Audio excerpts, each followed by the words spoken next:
Good morning, 8th grade. Hopefully, you guys had a great day. It was really nice to see you guys yesterday in the Zoom. Yesterday, we did talk about the beginning of slave abolition, and the abolition was pretty much getting rid of slavery and ending it forever. We talked about the different perspectives, why people would do it, who were the important people that led the abolition movement, and so on and so forth. So let's go ahead and let's review the questions from yesterday. Number one, in what ways did African Americans participate in the abolition movement? They were the ones that were going around speaking. They gave these speeches and they gave these heartfelt speeches because they were the ones that experienced it. So they went and they were kind of like the front runners, the people, the faces of the movement. Number two, how did the words of former enslaved Africans such as Frederick Douglass serve as powerful weapons? They were very powerful because they added a personal touch. People were able to relate because they were able to see what really was going on through these personal experiences. Number three, what were some reasons that abolitionists opposed slavery? Some opposed them for the religion aspect, saying that all people were created equal. Some opposed slavery because they were saying all men are created equal. We fought for freedom in the American Revolution. Other people were saying that we should all be treated equal regardless, men, women, it doesn't matter, we should do that. Another people that were opposing slavery was, why don't we send them back to Africa and start more colonies so we can have more business. So those were some reasons why abolitionists opposed slavery. So today what we're going to talk about is we're going to talk about the Underground Railroad led by Harriet Tubman. Last year, Wendy gave a great presentation on Harriet Tubman, so all this will probably be a review for her.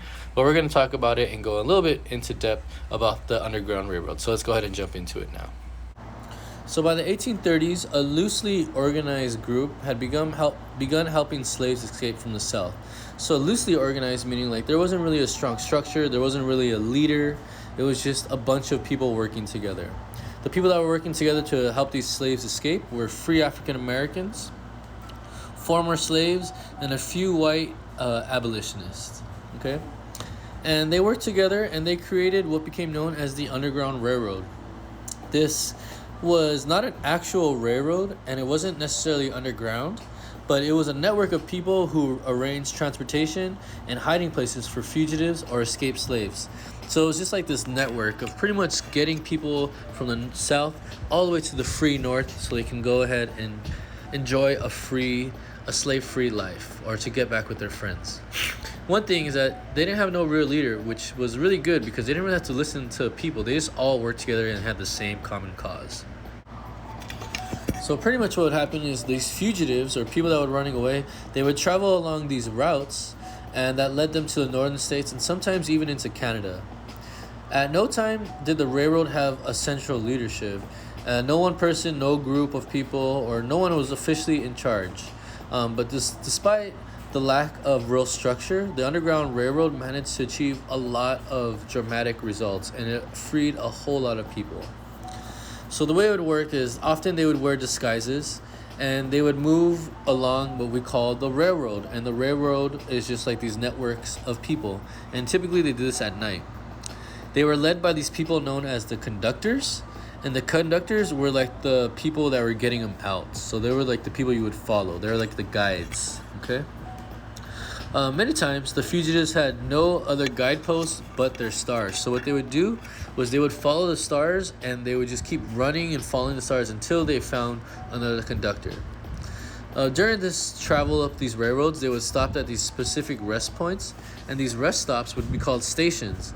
And these stations would be like barns, attics, or other places or property that the abolitionists owned. And the people that owned these things were called station masters. And what the station masters did was they were the ones that kind of hid all of the fugitives. So they would travel along this thing at night. They were led by the conductors or the guides. They would go stay at these stations, which were like barns. And the people at the stations would take care of them, give them food, give them shelter. And these people were called station masters. Probably one of the most famous and most knowing, most daring, most brave conductor of them all was actually Harriet Tubman. Just like Wendy gave us that great presentation last year, we'll just review it. So Harriet Tubman, when she was little, she actually escaped slavery in 1849. And when she escaped, she left her whole family behind. But when she left, she swore that she would return to help lead her whole family to freedom in the North. The reason why Harriet Tubman is so famous is that she actually did that. She returned to the South over 19 times. And this time, she would successfully lead her family and more than 300 other slaves to freedom. This was really good and brave, because if she ever was to get caught, she would pretty much be killed, tortured, and humiliated. At one point, Harriet Tubman, they had a wanted sign for her arrest, or a warrant for her arrest, yeah, and it was $40,000. Back then, $40,000 was equivalent to $1.3 million reward for anyone that turned her in.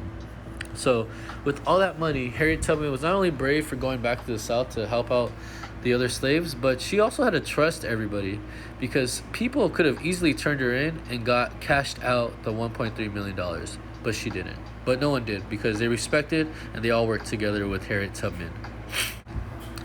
As a quick review, today we talked about how the abolitionists organized this thing called the Underground Railroad.